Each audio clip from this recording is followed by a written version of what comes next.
Hi, Cody. Thank you for being here today. Briefly tell us about yourself, and if you'd like, you can include a fun fact. Hey, yeah. So again, yeah, I'm Cody. This is my name sign. I wear a beard, and so that's where that name sign came from. I'm actually a native Omahan and native Nebraskan. I'm the oldest of three. I have a brother that's right below me who was born hearing and later became deaf, and then I have a sister who was born deaf.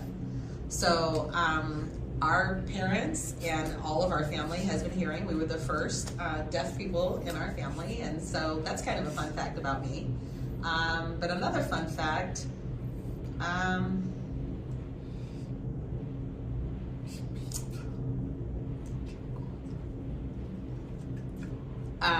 just being fully immersed in the deaf community, having a deaf dog, and that's probably my coolest fun fact, is that I loved having a deaf dog.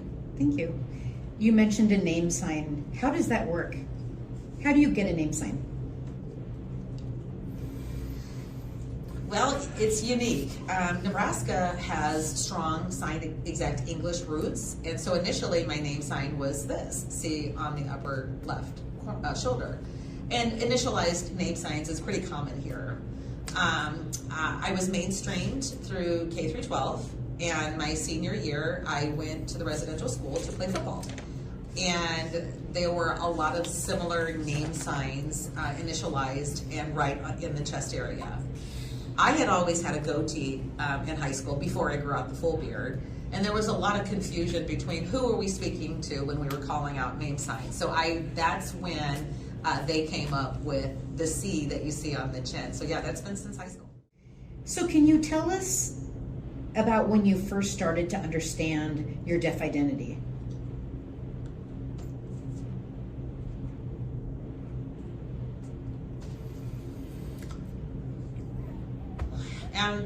You know, it's a really, really big part of my life, actually. Again, I said I have younger siblings, and I guess if we go all the way back to the beginning, when I was a small child, my parents kind of figured out that I had a hearing difference, and so they were then being exposed to different options for education. But one day, my mom was shopping at a grocery store here locally, Hy-Vee, and saw a similarly aged child and saw them using hand signals and shapes, and ran up to them and asked, "What are you using and what's going on here?" And they had a conversation that their child was also deaf. And I was fairly young, but I do have that memory of when I first went to school and I saw another child signing, and I thought, my gosh, I don't know what they're saying, and felt lost, but was quickly acclimated to American Sign Language. And the first person that I met on that first day is still my best friend to today.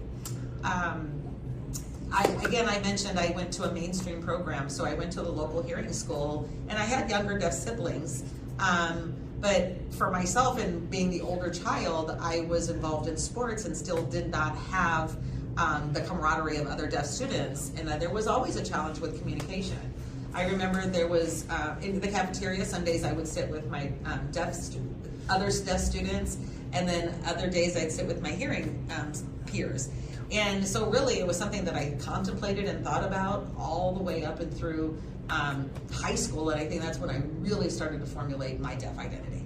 Wonderful. Are there any other moments or experiences that helped shape your deaf identity as you were growing up?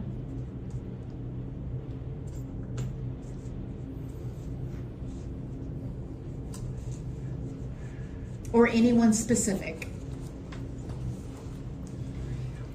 You know, and thinking back, there's so many little things, I think, that kind of happened throughout time that really started to cultivate the journey that I was on. I went to Rochester Institute of Technology, which is in New York, and there I saw a diverse population of deaf people. I remember one of my friends lost their hearing in the military, and knew actually nothing about deafness, but was able to pick up, language. And so you just have just a highly diverse population. How, I won't get into the how, but when I was in New York, I had an audiologist here in Nebraska, but I needed a replacement hearing aid. And so in New York is when I really started to realize that I was dependent upon equipment and comfortable with it. My very first exposure, I think, that really started to formulate my identity, which really they ultimately became my role model. That's Jim. Again, I had a cochlear implant. I could speak a little bit, I signed, but every time I took my implant processor off, it felt like my communication would break down. It just had a lot of anxiety with that. So we had gone out to eat, and he said, give me your processor, let's just try it. Let's just try to communicate in a different way. And I was really resistant to that. I thought, absolutely no. I thought, what? How can I do this? And I think I was just in high school still at this time. But that was really that first step of using gestures and pointing. And I thought, my gosh, this is actually a little bit easier. Because sometimes you're like, I want, they ask you, do you want a little hot sauce with that? And I may miss some of that question. But even using gestures and pointing gave us an actual smoother conversation. And I think that actually helped me to really formulate who I am and my identity. Great. What was it like growing up with hearing parents?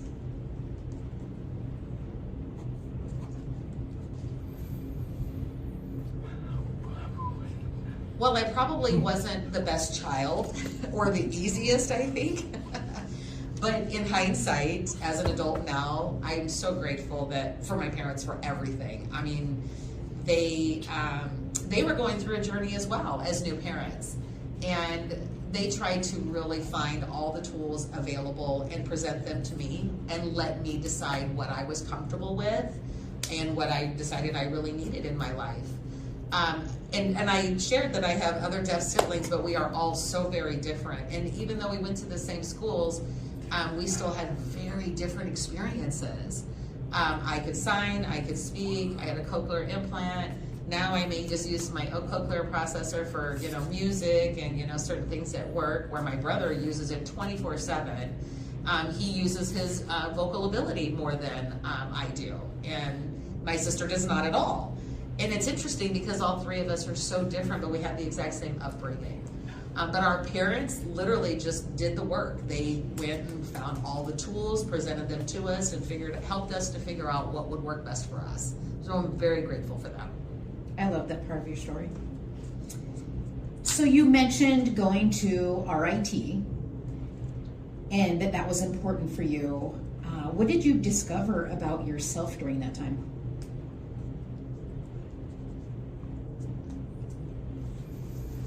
A lot in a short phrase. It was so far away from Nebraska, but it was what I wanted. That was my goal. I wanted to get as far away from Nebraska to experience life, have a level of independence. And I remember getting there. There were a couple other folks from Nebraska there, but I would probably say that when you go and do your your campus visits and things like that, I didn't really have those experiences, but then I started to be like, okay, you know what? I really wanted to assertively find people, right? People from different walks of life, from different nations, from different places. And it is truly amazing how many different people we had, even from Alaska, California, coast to coast, and in between, and then either from other nations. And so just having those experiences of such a diverse background of varying people really impacted myself just as a human being and as myself as a professional. Can you briefly describe RIT and how it accommodates deaf and hard of hearing individuals? Sure. Well, I tell you, it was a culture shock for me. My parents were like, you have to go to the IEP, you have to learn. And for me, I thought it was always something that the adults did and told me what I needed to do. But then when you get to college, you have to do it yourself, Sometimes you get your parents there if they're close by and they'll do it with you. But there I had to do it alone. But I did have an interpreter. I also had a cart provider, captioning real time, which is amazing because sometimes I would forget something, and this transcription allowed me to check in. I also had students that were available to me as a note taker in my coursework, so they would either scan it or give me either a Xerox copy or scan it and email it. But those were some of the things that I realized, wow, this is what's essential about an IEP. You know, in high school, you're kind of a little complacent about it, but in college, you're thinking, okay, this is real life, this is true business, I got to get down to business. Absolutely, I'm going through that now. Can you describe a time when you felt a strong sense of belonging in the deaf community, and what did that mean to you?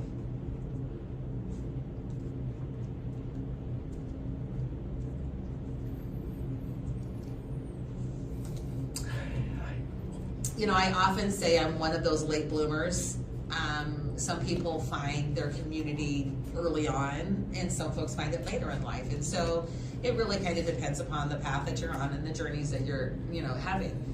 I would say that I started trying at the end of high school, hadn't quite really lodged in. When I went to college at RIT, I met so many people. I definitely felt there was a sense of community. There was always something going on. There was always something to do, lots of activities, lots of ways to connect.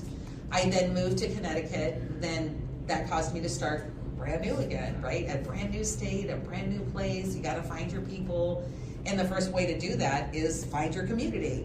And for me, it kind of required me to kind of bounce around a little bit. Finding their deaf, you know, the local deaf community. And what I will say to you is that there's always somewhere for someone to belong, even as a deaf person, you know, but even if we're just speaking culturally or religiously, you have to find your sense of belonging, and because that allows you to bloom. So for me, can I say my very first, I couldn't really identify that, because to me, it kind of built up through time. Great. So that brings me to your career and what you're doing now. So you have worked at the American School for the Deaf, the Nebraska Commission for the Deaf and Hard of Hearing, and now Voice Town. What brought you to each of those roles, and how did they shape your path?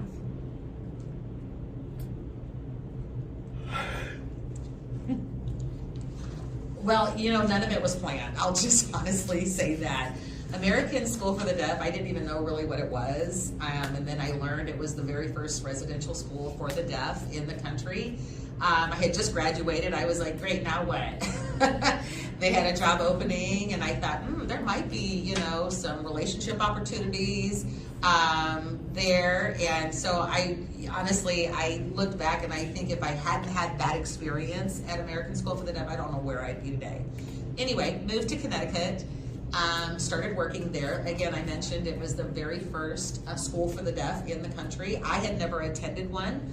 They had a residential program, they had an educational program, they had an activities program, but I always had my heart set on Nebraska, but I could never think about what I could do here.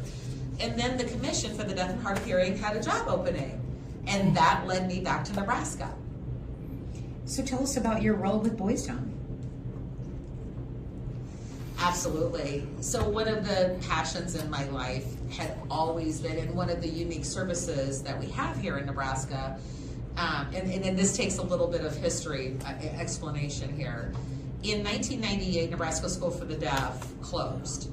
And there was a very large pot of money that was tied to that program. And so what they then did legislatively is tied that money to regional programs. And so what they would do is then offset the cost for deaf and hard of hearing students. What would have been a social opportunity living on campus has now been disintegrated because the school closed, and so this then replaced that. So thinking about that, I really thought, man, a counselor role for myself would be ideal, because in having that as a career choice, that allows me to kind of wear several hats. So currently, I work throughout the entire state of Nebraska. I work with deaf and hard of hearing students. We work on a variety of issues, identity, mental health issues, just navigating life as a deaf or hard of hearing person in this world. I am a role model for some of these students. So there's a variety of hats, if you will, that I wear. And so yeah, essentially my car is my home office. I work with students from K through 12, and I work throughout the state of Nebraska. which I recall myself as a young student having that experience as well. Having a counselor come and visited my school, having an opportunity to build a relationship, and just having somebody who understood. I honestly never thought, as a student, experiencing those services, that later in life, this is what I would be doing, and actually successful at doing it. Nice. So I know a lot of people feel very highly about you and what you do, but what do you love the most about working with deaf and hard of hearing students?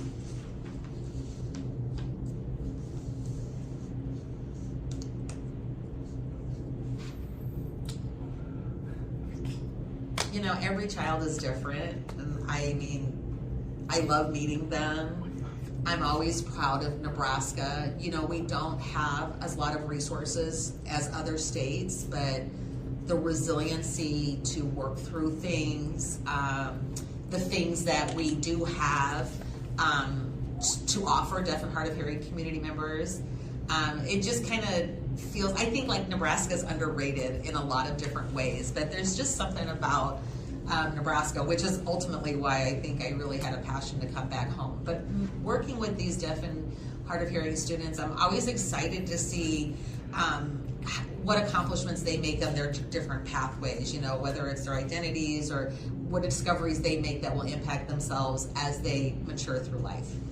So is there a specific moment or experience that you've had with a child or a family that sticks out to you?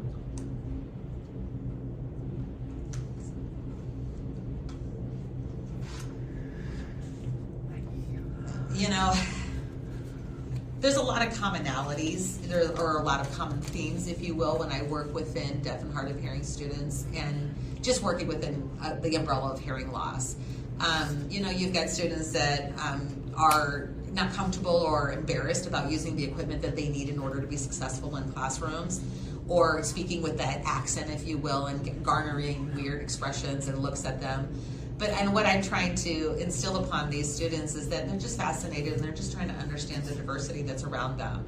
But for me, I just love seeing that moment where each of these students feel that moment of, yep, I know who I am, that moment of growth, and then that confidence that builds after that. Nice, thank you. So every journey has its challenges.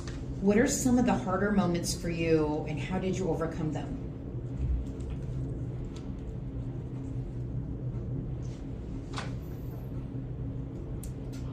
Trial and error in a phrase, you know, and that's just part of being a deaf or hard of hearing person. You know, oftentimes you may, in communication, miss something. Oftentimes you see the head nod and then you realize, yep, nope, that's not a yes answer. I'm literally just like, yep, I'm tracking and I'm tracking. But enough of those head nods that are misunderstood will teach you. And so you just kind of learn tips and tricks as you are navigating a very hearing culture. I think that I've just been through enough of those trial and error situations. I got better at navigating different scenarios. Great. So you mentioned that deafness is an unrealized strength. Can you share a moment when your deaf identity felt like a strength or a superpower?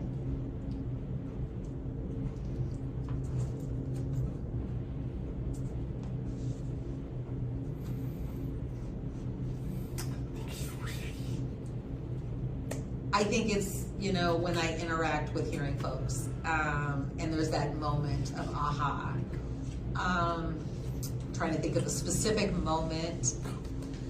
Well, I think that when you have that comfortability, right, that recognition that my deafness isn't going to stop me from doing whatever I want. And so when you project that out, whatever spaces you're in, you know, work or social, I think that's when I actually feel like it really becomes an advantage. You know, I didn't really think about it being a superpower, but certainly yes. You know, oftentimes people pity us, and it's like, no, we don't need that. You know, and so those moments when they're not saying it. You know, clearly they're not expressing that back to me, but you can see it on their face, of that recognition that I am truly an equal peer to them. You have a beautiful family. how has being a part of a multimodal, multi-experience deaf family shaped the way you see the world?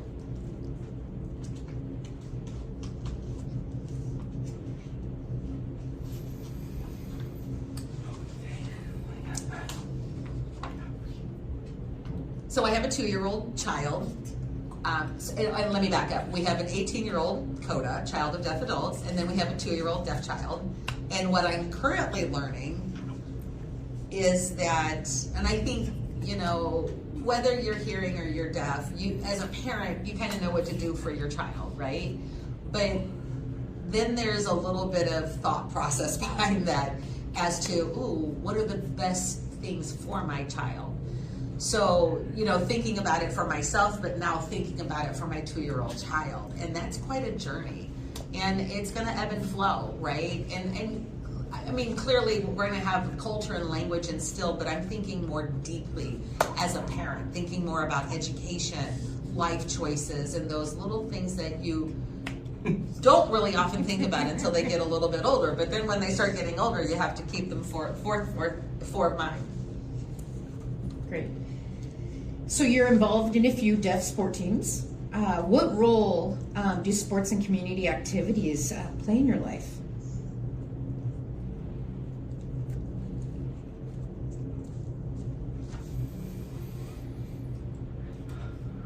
So Nebraska has an amazing deaf integration with sports. And I would say if I didn't have that experience, things would be so much different. But sports is a huge passion of mine. I'm heavily involved in a variety of sports in different activities year round. I do play recreational basketball and softball. Softball in the spring and summer, but basketball can be pretty much year round. There's several of us deaf individuals, but we're playing in a hearing league. We have so much fun. It's so enjoyable. And I'm pretty sure the hearing teams know when we're coming because we communicate differently and things run a little bit differently. We just had a game on Wednesday, and every time they would shoot, deaf people would yell, right, to throw off the shot, you know, so that's something they have to overcome quickly. We, here in the deaf community, we have a league called the Midwest Association for the Deaf, and this is a fantastic way for deaf people from different states to meet. That's actually how I met my wife, who's originally from Vermont. You know, who would have thought a Nebraska and a Vermont person would end up married? You know, and so it starts in high school, and even in sports, you would play against other high school teams, right? They're deaf schools. And so that's where the competitive starts. But really, that's where you start to blossom your social circle also. Great. So if a deaf or hard of hearing kid is feeling alone or unsure about their identity, what would you want to say directly to them?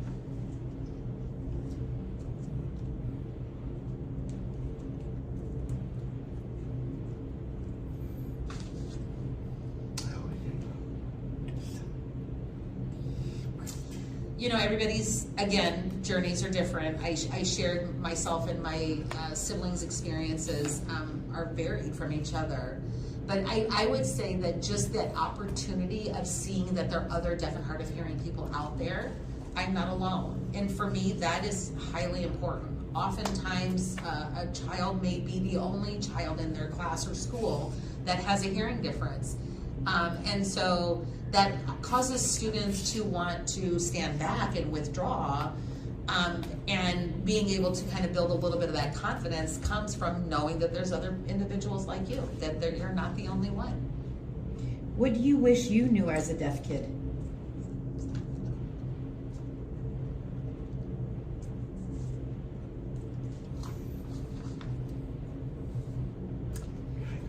Oh, that's $1 million question. If I could talk to my child self, I would say just be who you are. It's okay. Don't be afraid. I often thought about those moments where I was trying to navigate this deaf world and hearing world. Let me share another story. A friend of mine got a tattoo, and I loved the idea of having a tattoo. So this one was colorful. This one was gray.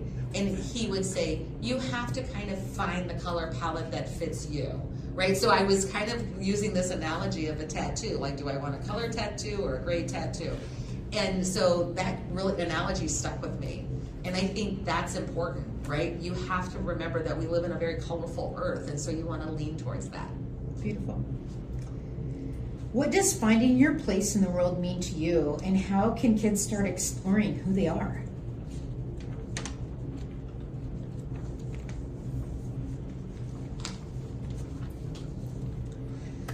Oh, you know, finding a place doesn't always mean physically where you're at right now.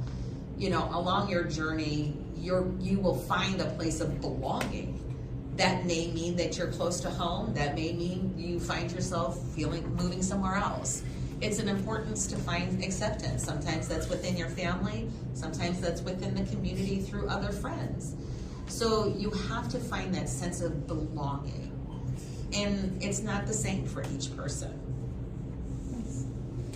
So what dreams do you still have? Like personally and professionally?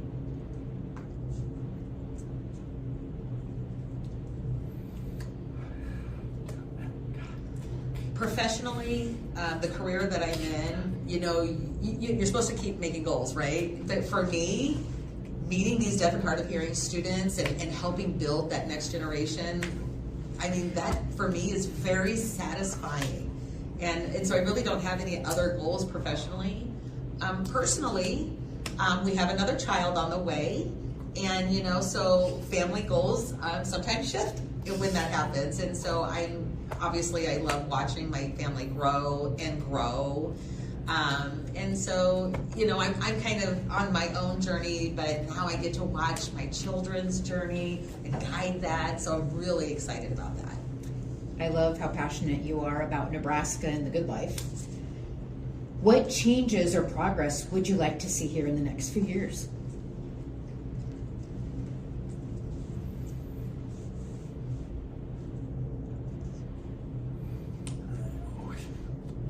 You know, I always say, oh, the good life. You know, I try to live that phrase. Just really grow opportunities. I would love to see, you know, we have so many role models out there, which are fantastic, because that's a bridge, right? That helps our next generation grow. And so I want to be able to continue to see those role models out there. We have such a tremendous deaf community here. I think that, you know, people often think about coastal cities, you know, where there's larger deaf communities, like, for example, where Gallaudet is located in Washington, D.C. But I would love to see Nebraska kind of have that reputation here, because why not Nebraska? You don't have to come, you don't want to leave Nebraska. People are going to want to come here and stay here. I would love to see Nebraska on the map for that. Wonderful. You have provided so much wonderful information. Is there anything else that you want to share?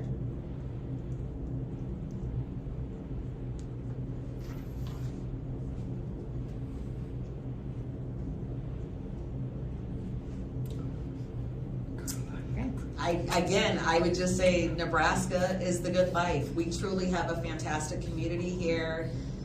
If you just take time to get to know what some of those community members have to offer, you will realize there's a fantastic opportunity here. Great. Thank you, Cody. Thank you.